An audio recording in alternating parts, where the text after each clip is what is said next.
Pessoal, a semana mal começou e nós já temos uma notícia que vai cair como uma das maiores bombas no colo de Moraes e de seus aliados de primeira linha. E segundo um aliado de Bolsonaro, diretamente da mesa de Trump, viu, com informações privilegiadas. E olha que eu não estou falando de qualquer aliado não, viu? Estou falando de alguém que conhece muito bem os bastidores da Casa Branca, que inclusive, gente, senta até na mesa com Trump. É isso mesmo. E segundo essas informações, vem mais sanções por aí. E desta vez vai atingir em cheio o gabinete do ministro Alexandre de Moraes. E segundo informações, gente, o desespero está gigante, um corre-corre danado dentro do Supremo, viu? E não parou por aí. Tem mais uma bomba, uma notícia extremamente gravíssima. Quando eu vi, confesso para vocês que eu não acreditei. É estarrecedor. Um aliado de Luiz Inácio Lula da Silva do PT acaba de revelar uma verdadeira bomba. E eu não estou falando de qualquer aliado não, viu? Eu estou falando de um que conhece muito bem o Lula e os bastidores do PT. E o que ele falou, gente, é realmente estarrecedor. Uma denúncia que envolve o ministro de Lula. E é um crime? Sim, gente, é isso mesmo. É gravíssimo e quando vocês descobrirem quem está por trás disso, vai chocar vocês. E segundo informações que eu apurei, gente, a cúpula do PT está toda desesperada, em pânico. Tudo que eles não gostariam que vocês soubessem, vocês vão descobrir hoje neste vídeo. E mais, o STF acabou de tomar uma decisão em relação às sanções de Donald Trump, que segundo informações, gente, é justamente tudo que eles não queriam que vocês soubessem. E para vocês terem noção da gravidade disso, sabe aquilo que eles vêm tentando esconder há tempos de vocês, há décadas? É isso mesmo. E todos os detalhes e destaque dessa notícia, vocês vão descobrir aqui no nosso canal. Mas a cereja do bolo vai vir mesmo na hora que vocês descobrirem que um aliado de Bolsonaro com informações importantíssimas acabou de revelar sobre o ex-presidente Geraldo Alckmin, toda a cúpula do PT, que envolve até mesmo Donald Trump e que vai chocar vocês. Mas eu vou ficar dando muito resumo, tá, gente? Para esse vídeo não ficar muito longo. Só não esquece de curtir, compartilhar, comentar, deixar o seu like e se inscrever no canal. E já vamos começar com um vídeo que eu preparei para vocês. De ninguém mais e ninguém menos que Rodrigo Constantino. Gente, eu não sei vocês, mas Rodrigo Constantino está cada vez mais afiado. E agora ele vai revelar coisas aqui, gente. Prestem atenção, parem tudo que vocês estão fazendo e olhem o que ele vai dizer sobre o julgamento de Bolsonaro. E todas as artimanhas do STF, parem tudo que vocês estão fazendo e assistam isso. Sim, a gente tem que se tornar repetitivo porque eles continuam insistindo nessa tecla, né? Nessa farsa, nessa caça às bruxas, e porque querem prender Bolsonaro e colocá-lo fora do tabuleiro político e eleitoral, principalmente visando aí nas eleições de 2026. Né? Então eles querem a prisão. Eu vou remeter aqui, Lacombe, parece sempre combinado, né, dobradinha e tudo, mas não é. Eu vou remeter à sua coluna da Gazeta do Povo de hoje, que está muito boa, um resumão sobre isso, comparando, inclusive, com coisas que a esquerda já fez também e não foi taxada, rotulada ou punida, muito menos punida, né, da mesma forma que a direita. Então é óbvio que isso não tem nada a ver com golpe, não houve tentativa de golpe, tentativa de assassinato de Lula, de Alckmin e Alexandre de Moraes. Só deles terem incluído o Alckmin nessa lista já perderam qualquer credibilidade que o roteiro pudesse ter. Né? Então é tudo uma piada, eles estão fazendo o processo de uma maneira relativamente célere para os padrões do STF. Não deveria ser o STF a julgar, porque não tem competência. Né? Está ignorando todas as evidências contrárias à narrativa do golpe. Tudo que eles têm é uma colaboração do Mauro Cid, que é contraditória e que em vários momentos, depois de repetir 1000 vezes a palavra provavelmente, possivelmente, talvez, né, ele mudou a versão pelo menos 10 vezes. Então é tudo espuma. Agora, nada disso resolve, porque eles estão cismados e porque querem punir Jair Bolsonaro e eles precisam da narrativa do golpe para poder alimentar principalmente o sistema a ala tucana dessa aliança nefasta tucano-petista, eles precisam dessa narrativa para tentar resgatar ali a estratégia das tesouras, né, o teatrinho das tesouras. Hoje, o editorial do Estadão, um jornal tucano por excelência, né, mostra bem isso. Ele vai demonizando o Lula, principalmente na destruição da economia e na retórica geopolítica e tudo, mas ele não consegue parar ali. Né? Ele começa com uma frase do Tarcísio e ele não consegue parar ali. Ele vai lá e coloca o Bolsonaro na mesma toada, dizendo que o Brasil cansou de ambos. Né? E o Estadão representa essa elite, uma elite tucana, uma elite empresarial. Eu conheço muita gente dessa elite empresarial que fala comigo e fala: Rodrigo, esquece, Bolsonaro ficou muito tóxico e não tem jeito, o sistema é muito poderoso, tem que ser um Tarcísio da vida, um Zema da vida, um Caiado da vida que frequenta a festa da Guiomar Mendes. Né? Bom, as pessoas devem ter visto aí o desabafo do Carlos Bolsonaro, endossado pelo próprio Eduardo, né? Eles não estão muito mais achando graça na postura desses governadores. Porque nós temos um estado de exceção, nós temos a perseguição, a caça às bruxas ao Bolsonaro mesmo, né? E sua família, e eles estão com um discurso de como se tudo estivesse no Brasil normal, e fosse uma questão de disputa eleitoral apenas do ano que vem. Então é ignorar um elefante numa loja de porcelana quebrando tudo. Não dá para ignorar isso. Nós temos presos políticos, nós temos mortos que foram presos políticos, né, na mão do sistema. Então essa é a prioridade do Brasil, essa é a pauta. Né? Eu quero ver como é que vai ser com a reação do governo americano. Várias autoridades continuam falando de Brasil, muito atentos. O advogado, por exemplo, o Martin De Luca, o advogado do Rumble e do Trump, né, na Truth Social, ele está tão atento que ele comenta nos detalhes Alcolumbre, né, e tudo. Eles estão observando o Brasil com uma lupa.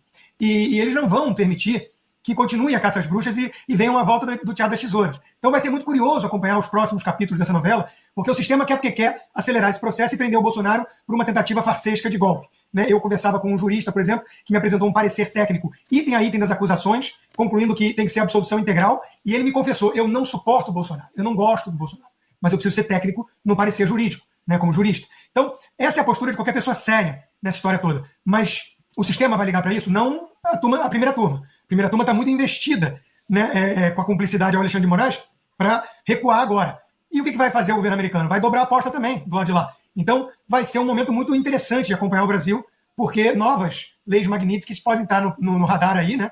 E vai machucar. Tem um boatinho, né, de que tem gradações de lei Magnitsky, isso aí é meio fake news, hein, gente? É boato. Então, vai machucar, tá? O Alexandre de Moraes foi visto no Pinheiros hoje fazendo musculação e lanchando, comendo no restaurante, não pagou com cartão de crédito. Então, a vida desse pessoal vai ficar difícil. O Brasil, pela primeira vez, tem um adversário à altura. Vamos ver quem vai ganhar. Eu torço pro Trump. E vocês? E agora, olhem isso. E agora, olha o que disse a Ana Paula Henkel sobre as sanções de Donald Trump em relação ao ministro de Lula, Alexandre Padilha, detonando principalmente com a Globo. Canalhas da Globo News que se fazem de mulheres preocupadas com mulheres, mas não olham para essas mulheres. Isso é crueldade. Isso é golpe. Isso é crueldade. Permita-me voltar rapidamente na fala do ministro Padilha, que ficou chateado, né? Que a filha de 10 anos, o que uma menina de 10 anos, por que uma menina de 10 anos, por que a esposa? E aí, como vocês estavam falando, a torcida organizada da Globo News, a torcida do consórcio, né, do regime, não fala, por exemplo, no filho da Débora, que também tem 10 anos e que tem uma mãe condenada a 14 anos de prisão por escrever Perdeu Mané de Batom. E aí eu queria, rapidamente, que eu pedi o nosso querido Edilson Salgueiro lá da Revista Oeste, porque ele tem todo o material de todas as mães presas, condenadas, e eu pedi para ele, eu vou escrever sobre isso. Como mãe, eu tenho a obrigação de escrever sobre os filhos pequenos, as crianças que estão vendo suas mães condenadas a 10, 14, 17 anos de prisão. Onde está a compaixão dessas mulheres sem coração da Globo News, falando de uma menina de 10 anos? Que barbaridade, que crueldade a menina não ir para Disney. Rapidamente, Lacombe, a Rieni, condição, gravidez de alto risco, 8 meses. Motivo da prisão: abolição violenta do Estado Democrático de Direito. Condenada a 17 anos e 6 meses de prisão. Giovana, não vou falar do sobrenome não. 23 anos, filho recém-nascido.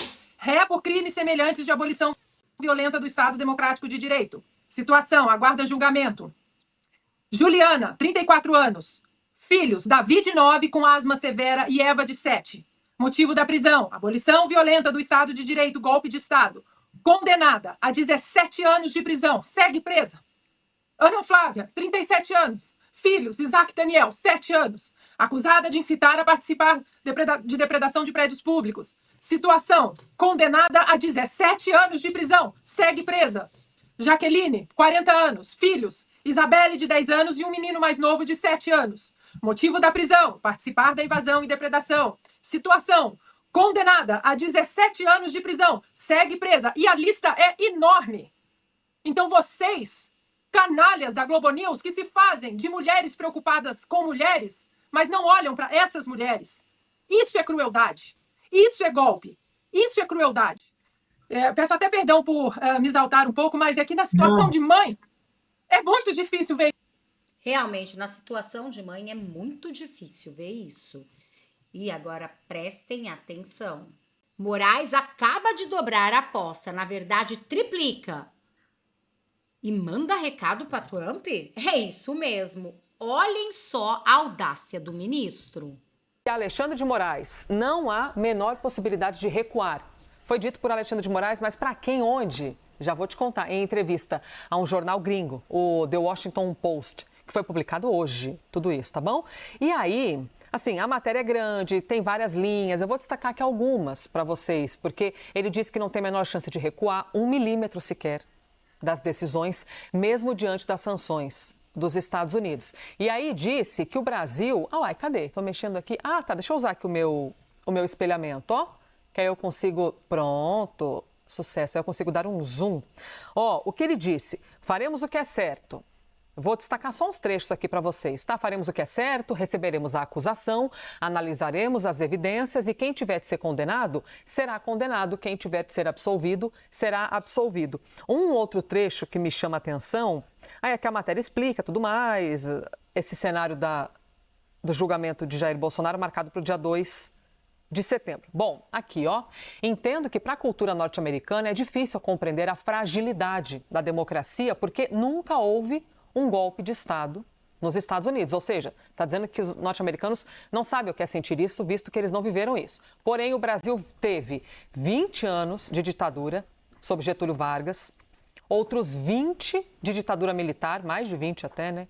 E inúmeras tentativas de golpe. Quando você é repetidamente atacado por uma doença, você desenvolve anticorpos e busca uma vacina preventiva. É isso que foi dito pelo ministro do Supremo. E vou subir aqui devagar para não deixar você muito tonto, com muita linha subindo rapidinho. Mas tem a matéria é bem grande, tá? É prazeroso passar por isso? Claro que não, ponderou o ministro. No entanto, continuou Moraes, o Brasil enfrentou forças que queriam eliminar a democracia e cabia a ele interrompê-las. Deixa eu trazer aqui as nossas analistas a tudo isso, apesar de que com a Mega eu já vou trazer a resposta da investigação. Mas só para arrematar aqui, Clarice, aproveitar que você está aqui do meu lado, o ministro Alexandre de Moraes, ele não tem o hábito de dar entrevista, né? Nem um pouco, Elisa. Mas ele falou aqui para o Jornal dos Estados Unidos, então está passando um recadinho, né? Passando um recado para fora, Elisa, mas me chama a atenção, eu gostaria de destacar algo no trabalho feito pela equipe do Washington Post, que vai além de uma entrevista com o ministro Alexandre de Moraes. Claro, o jornal deu voz ao magistrado, uma voz que é muito importante neste momento, considerando tudo que está reverberando fora do Brasil a respeito do judiciário brasileiro. Então, ele aproveita esse espaço para transmitir a sua mensagem e avisar que não vai recuar, chama os Estados Unidos e a comunidade internacional para compreenderem o que de fato está acontecendo, transcorrendo no processo do ex-presidente Jair Bolsonaro e dos outros envolvidos na trama do golpe, Elisa. É muito importante que se esclareça desinformações que estão rodando fora do Brasil, em parte por uma ação do próprio governo americano, de que não há o respeito ao devido processo legal no caso de Jair Bolsonaro, como se ele fosse uma figura que está indo a julgamento sem ter podido se defender, sem ter as condições adequadas de prestar os seus esclarecimentos nesse processo, sendo julgado por vários juízes. Ele não está num tribunal de exceção com um único juiz decidindo seu futuro. A gente está falando de um tribunal da Suprema Corte Brasileira. Mas eu queria destacar o fato de que o Washington Post também ouviu outras pessoas. E sob reserva, eles fazem uma menção, junto com essa entrevista do ministro Alexandre de Moraes, de que ele tem respaldo de muitas figuras políticas e não políticas que conversaram sob reserva com o jornal, mas também aponta que há alguns segmentos que enxergam que ele possa ter exagerado em determinadas decisões, porque esse é o sentimento que a gente ouve nos bastidores também do meio político e do Supremo Tribunal Federal. Ainda assim, destaca e dá voz ao ministro Alexandre de Moraes de que ele tem grande convicção em relação ao rumo que ele escolheu para o seu trabalho como magistrado e que ele vai seguir tocando aí o processo contra Jair Bolsonaro de acordo com essa convicção, sem ceder a uma pressão externa que, no entendimento dele ali, é muito mais de ordem política. Como pode? Ele não está, ele está fazendo tudo certo se Bolsonaro está sendo julgado por 5 ministros. Luiz Fux, da primeira turma, Carmen Lúcia, que seria um pouco imparcial, Luiz Fux já deu a entender que não está aceitando isso. Aí temos Cristiano Zanin, advogado de Lula, Flávio Dino, ministro da Justiça de Lula e amigo de Lula há muito tempo. Como disse Lula, colocar um comunista no STF, frases do Lula e não minha. E aí tem Alexandre de Moraes, que é o juiz, o acusado. Como que não está sendo errado isso, gente? Até parece que o povo já não enxergou, mas aí eles ainda insistem em dizer que Bolsonaro está sendo julgado da forma mais democrática. E agora, olhem o que vai dizer Rodrigo Constantino sobre as atuações de Marcos Rubio em relação às sanções que estão acontecendo aqui no Brasil. Vejam isso. Mas antes, Dino tenta de qualquer maneira blindar Alexandre de Moraes. É isso mesmo. E quando eu ouvi isso, eu não acreditei. Prestem atenção. O ministro Flávio Dino do Supremo hoje decidiu que leis e decisões judiciais de outros países não valem no Brasil, a não ser que passem por uma validação da justiça brasileira. Thaisa Medeiros, a gente faz aqui um paralelo com a Magnitsky, que foi aplicada ao ministro Alexandre de Moraes. É por aí, vale também para essa lei dos Estados Unidos, Thaisa? E como é? Traz para a gente o contexto dessa decisão do Flávio Dino. Você, Uribe, a todos que nos acompanham, ele não cita diretamente nessa decisão a Lei Magnitsky, mas sim, vale para ela também. Ele proferiu, então, o ministro Flávio Dino proferiu essa decisão nesta segunda-feira, uma decisão que tem validade aí, efeito geral e vinculante, e vale para atos e pessoas e contratos. Então, leis que impactem atos, pessoas, contratos e bens dentro do Brasil, ou seja, qualquer tipo de lei que tenha algum impacto, de fato, nesses pontos. E aí, o que diz Flávio Dino para justificar? Que o Brasil vem sofrendo sanções e ameaças por conta de algumas questões internas. E por isso, países de fora vêm tentando fazer esse tipo de normas jurídicas no judiciário externo, impactando aqui internamente.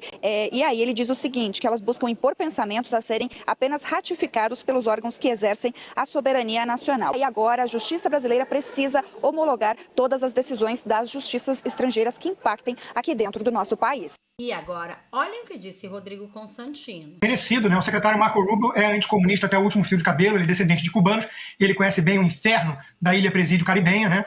Que o Lula coloca a culpa no bloqueio, né? Bloqueio de quê? Os Estados Unidos, quando tiveram suas empresas encampadas, proibiram empresas americanas de fazerem negócio com Cuba, mas o decrépito ditador Fidel Castro, quando vivo, que faria 99 anos ontem, ele sempre aparecia com um uniforme da Adidas. Os hotéis que operam em Varadeiro são espanhóis, são internacionais. Não existe bloqueio nenhum, existe apenas os Estados Unidos impedidos de, segundo a ótica esquerdista, explorarem a ilha caribenha, né? Então é um discurso surrado de DCE, uma coisa totalmente ultrapassada, mas é o que o Lula puxa da cartola, porque no fundo era um grande esquema para financiar a ditadura cubana, como fez com o Porto de Muriel também. Vamos lembrar que o Dirceu, que é o arquiteto disso tudo, é alguém que tem codinome como terrorista treinado por Cuba, é o Daniel lá em Cuba. E uma vez que você é um agente da inteligência cubana, você não deixa de ser, você pode morrer, mas deixar de ser não deixa. Então o Dirceu continua operando como um agente cubano. E tá aí o resultado. Cuba virou um hub do tráfico de drogas e do terrorismo internacional. Foi lá que Chacal, famoso terrorista, foi buscar refúgio, para dar um exemplo. Então Cuba é um antro de tudo aquilo que não presta, enquanto a população é tratada como escrava,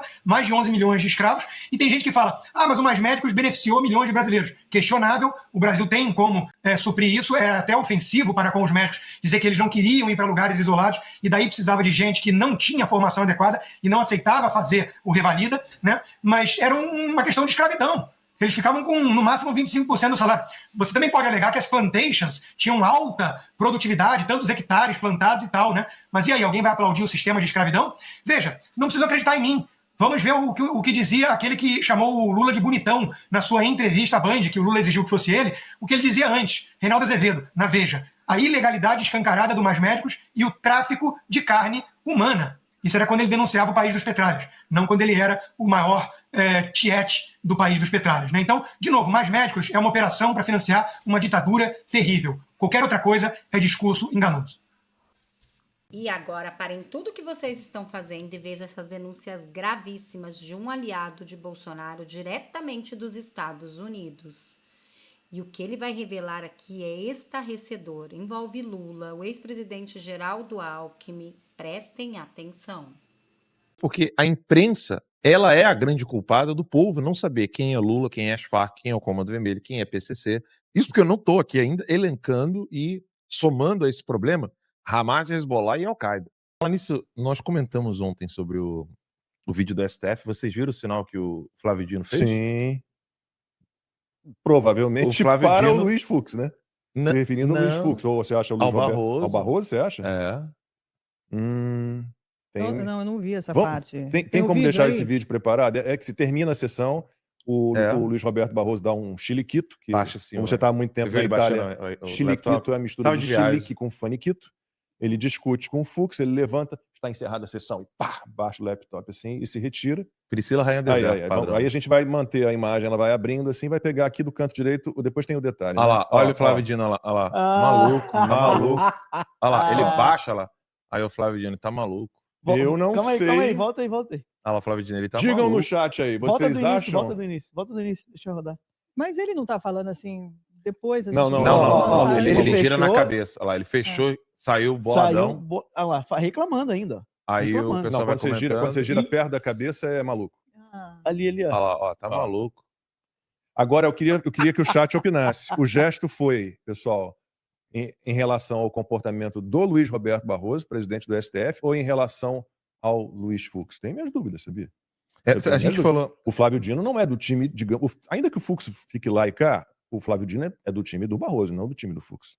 Concorda? Concordo. Então eu Mas tenho que fazem, que fazem. Pra mim foi... Aqui, vamos ver aqui. O STF fazer piada agora, tá um dizendo pro outro, tá falando de coisa de maluco. Ficou doido. Ó, o Anderson Diego acha que foi pro Barroso. Eu acho que foi pro Barroso. Sérgio Nascimento, Barroso. Porque, cara, é muita afetação. A Ana acha que foi pro Fux. Vamos botar o vídeo de novo, a discussão de novo. Silvia foi pro Barroso, Pedro Cunha, Barroso, Rosa, Barroso, todo mundo achando que foi. Dermeval, Fux, Barroso tá ganhando.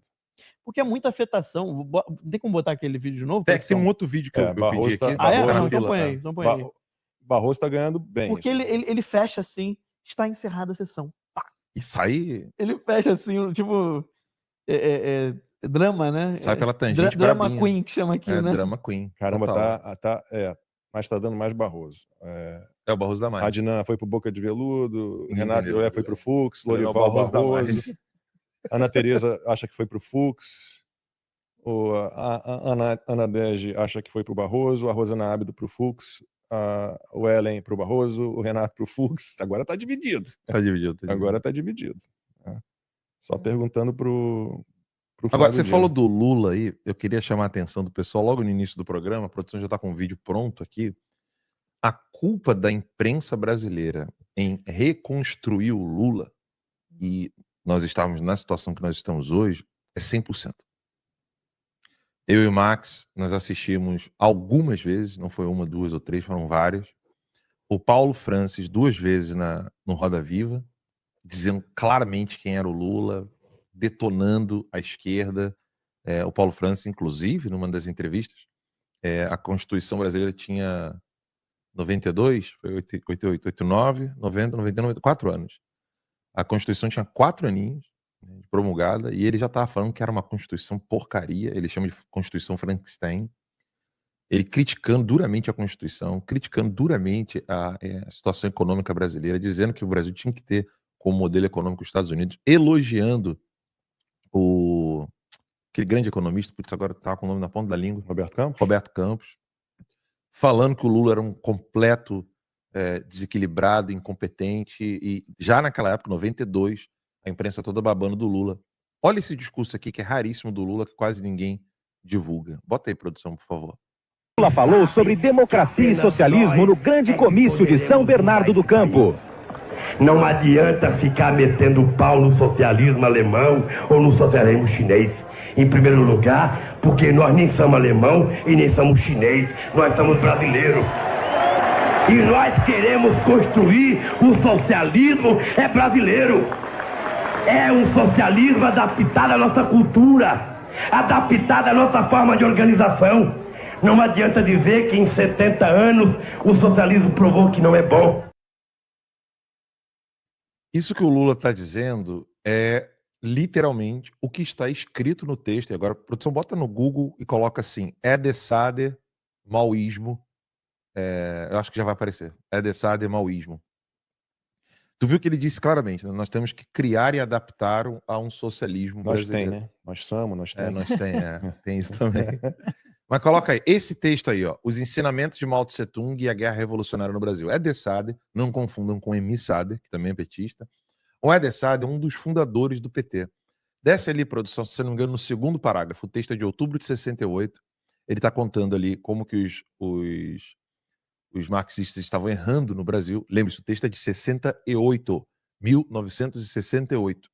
Vocês ouviram o que o Lula disse, e aí ele diz o seguinte: certamente a grande força do pensamento político de Mao Tse Tung adveio do seu esforço para aplicar o marxismo ao estudo da realidade chinesa. O que o Lula disse? Que o marxismo precisa ser aplicado de acordo com a realidade brasileira. Aí ele fala: combatendo aqueles que só sabiam recitar, abre aspas, um estoque de frases estrangeiras mal digeridas. Isso é o Mao Tse Tung criticando. Tá? E ele fala, ele apontava para o partido a necessidade de se enraizar nas condições nacionais. E é exatamente o que o Lula disse dentro das capacidades intelectuais dele. Aí a frase do Mao Tse Tung, próximo parágrafo ali, a frase do Mao Tse Tung. Um comunista é um internacionalista marxista. Mas o marxismo tem que assumir uma forma nacional antes de poder ser aplicado. É uma confissão. Claro. A imprensa, ela sabia muito bem o que o Lula estava dizendo. Nós precisamos de um socialismo adaptado à realidade brasileira. E o vídeo do Alckmin também já está pronto aí, produção? Só para saber. Deixa eu ver aqui. Na agulha. E aí o Alckmin foi entrevistado pouco tempo depois das eleições de 2010, onde o Serra teve a chance de denunciar todo o esquema do Foro de São Paulo. O Índio da Costa não era o canalha que ele é hoje em dia. Ele estava no DEM, e o DEM decorre do PSL, né, o pessoal que não sabe. PFL, perdão, PFL. É a Frente Liberal, depois Partido da Frente Liberal, Isso. Que na verdade tem uma origem no PDS, né, também. Eu acho, se eu for recuando, se não me engano, eles vieram do PDS. E aí, mas aí, de qualquer forma, eles tinham, o DEM ali, uma concentração de políticos sérios. Por exemplo, o Caiado estava ali, não existia Bolsonaro, vamos lembrar, né? Caiado estava ali, o Onix era do DEM, o Índio da Costa. E todos esses nomes que eu mencionei aqui agora, os três, denunciavam o Foro de São Paulo. O Caiado, no debate presidencial da década de 80, ele falava do Lula e dizendo que o Lula só é Lula porque ele foi promovido pela teologia da libertação. Ou seja, Frei Beto, Cardeal Arns, mostrando tudo o que o Lula está fazendo hoje. Só que a imprensa não denunciava. Aí, a Mônica Bergamo entrevistou o Alckmin. Eu estou com o link original da entrevista e vou colocar para vocês aqui agora o vídeo original da Folha, são poucos segundos, e vejam o que o Alckmin diz. Fazendo uma crônica bem rápida também, o senhor falou de Lula, PT. O senhor também acredita que o PT tem ligação com as Farc? O PT? Claro que tem, isso é público e notório. Claro, isso é histórico. Só pegar o projeto, né, o São Paulo, claro que tem. Não estou dizendo com droga, nada disso, mas com a entidade, sim. Por que negar isso?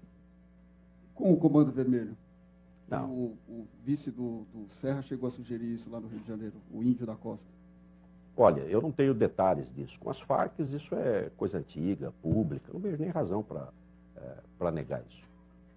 O Henrique Nicodemo. O Alckmin ficou com medo de dizer boas verdades sobre o Comando Vermelho. O Comando Vermelho iniciou como Falange Vermelha. Era um grupo de comunistas que estavam presos junto com traficantes no Rio de Janeiro. E ali foi Na criado... Ilha Grande. Hã? Na Ilha Grande, no presídio da Ilha Grande. Exatamente. E ali foi criada, então, uma estratégia para usar-se do narcotráfico como ferramenta de destruição do tecido social, ou seja, da família, e, óbvio, financiamento das atividades criminosas dos comunistas. E aí o Alckmin ficou com medo de citar o Comando Vermelho. Se fosse o PCC, o Alckmin também ficaria com medo. Poucos anos depois, o filho do Alckmin morre. Poucos anos depois, 4 anos depois dessa entrevista. Lembrando que 3 anos depois, o filho do Alckmin sofre 2 atentados e aí no ano seguinte ele morre. Então o filho do Alckmin sofreu atentado em 2013 e ele morreu em 2014 de acidente de helicóptero, sendo que o próprio perito do acidente do helicóptero do filho do Alckmin foi condenado por falsear a perícia. Já falamos disso aqui algumas vezes, mas é bom relembrar. Mas o Alckmin diz que é público e notório a ligação do PT com as Farc. Isso tudo está linkado ao que o Marco Rubio disse ontem, né, acerca do narcotráfico na América Latina e que os Estados Unidos vai abater, vou repetir, vai abater aviões e navios, barcos que estão transportando drogas para os Estados Unidos. Quer dizer, agora você entendeu, você em casa agora você entendeu por que o Maduro está em bunker?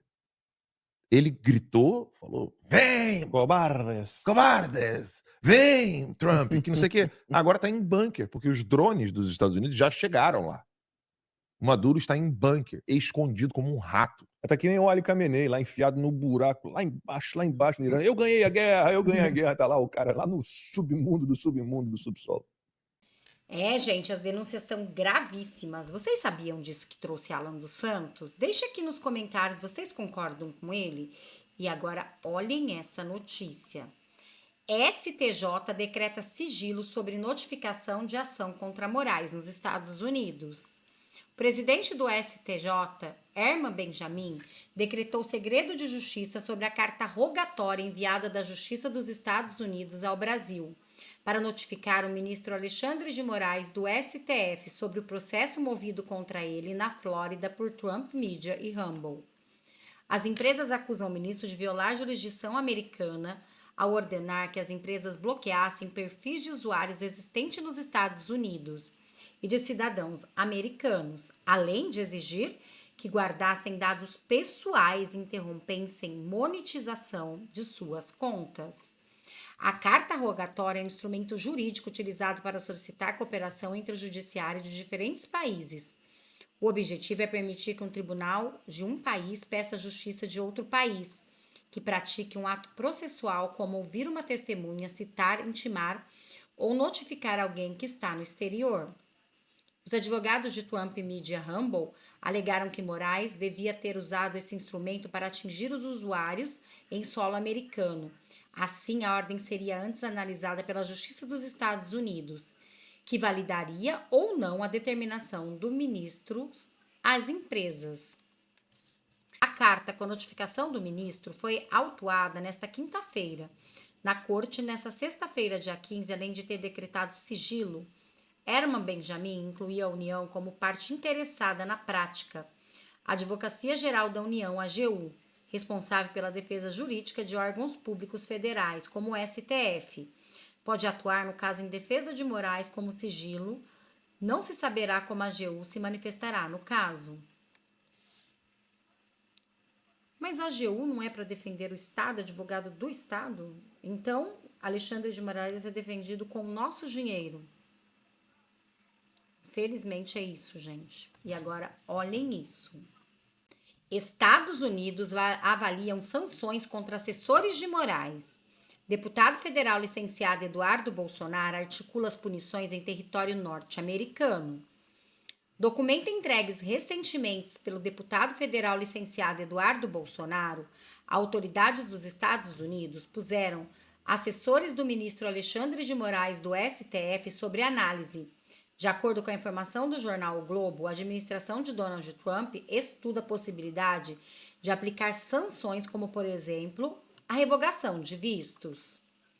Os papéis elaborados com colaboradores do magistrado durante a presidência dele no Tribunal Superior Eleitoral incluem certidões sobre investigação do 8 de janeiro, que, segundo o material, postagem em redes sociais de cunho político teriam fundamentações e decisões judiciais.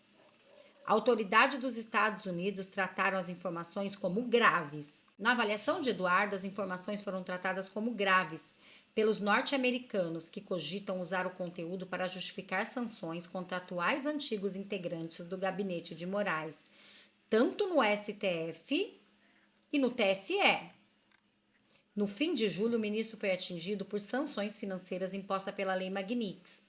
Eduardo, contudo, demonstrou insatisfação porque bancos brasileiros permitiram que o magistrado seguissem operando contas em reais e começou uma nova mobilização para compreender a abrangência da lei junto aos Estados Unidos. Durante o diálogo nesta semana, o parlamentar ouviu de autoridade dos Estados Unidos que, aspas, o correto seria bloqueio integral das contas do ministro. Diante disso, o deputado espera que bancos recebam instruções para implantar a medida ou, em caso de descumprimento, seja alvo de penalidades financeiras. Mas vocês viram o que já está fazendo Flávio Dino, né?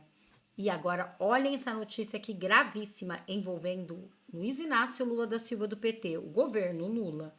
Gente, é muito grave e sério. Ciro diz que prefeita recrutava moças pobres para serviço de Camilo Santana. Ex-governador faz declarações em reunião política no Ceará. Em reunião política, Ciro Gomes acusou o deputado federal José Guimarães do PT, líder do governo do Lula, o ministro da Educação Camilo Santana e a prefeita de Crateús, Janaína Farias. O episódio ocorreu durante o aniversário do ex-prefeito de Fortaleza, Roberto Cláudio, aliado político de Ciro, no interior do Ceará. No vídeo que circula nas redes sociais, o ex-candidato à presidência da República disse que o esquema de aliciamento de mulheres, que segundo ele serviam como escravas para Camilo, também ex-governador do Ceará e eleito senador no último pleito, contava com a ajuda da ex-senadora Janaína Farias, prefeita de Crateús, pelo PT, para recrutar as moças. Aspas, a Delegacia de Educação, antigamente chamada, estão lotadas pelo senhor da cueca, que também quer ser senador pelo Ceará. Também pudera. As pessoas que recrutavam moças pobres de boa aparência para fazer serviço sujo do seu Camilo Santana. Olhem isso, gente. Virou senadora no Ceará, agora é prefeita no município do Ceará. Esse é o desafio para o qual os meus queridos amigos estão me chamando para encarar. E para eu encarar, eu vou encarar, fecham aspas, afirmou Ciro. E olha que Ciro sabe muito bem, conhece como ninguém o PT, viu? E ele vai colocar ainda mais a boca no trombone. Em vídeo registrado no local, Ciro referiu-se a Guimarães como, aspas, o senhor da cueca, em alusão ao escândalo de 2005, quando o assessor do deputado foi preso em flagrante no aeroporto de Congonhas, com 100 mil escondido na cueca e 209 mil em uma mala de mão. O Ministério Público Federal apontou o dinheiro como propina relacionada a contratos do consórcio STN com o Banco do Nordeste. Guimarães não foi formalmente condenado. Bom, gente, eu vou ficando por aqui para esse vídeo não ficar muito longo. Vocês já imaginaram o tanto de coisa que Ciro Nogueira tem para falar desse povo? Já deve ter muito peixe grande, desesperado. Muito obrigada a todos, eu desejo para vocês um dia maravilhoso. Também quero que vocês deixem aqui o seu nome, de qual cidade vocês estão falando, para a gente poder se conhecer um pouco melhor. Para quem não me conhece, eu me chamo Renata Dib e moro no interior de São Paulo, Taubaté. Também deixa aqui o seu apoio ao nosso amado capitão Bolsonaro, somos todos Bolsonaro. Eu vou ficando por aqui, só não esquece de compartilhar. Um ótimo começo de semana a cada um de vocês. Até nosso próximo vídeo.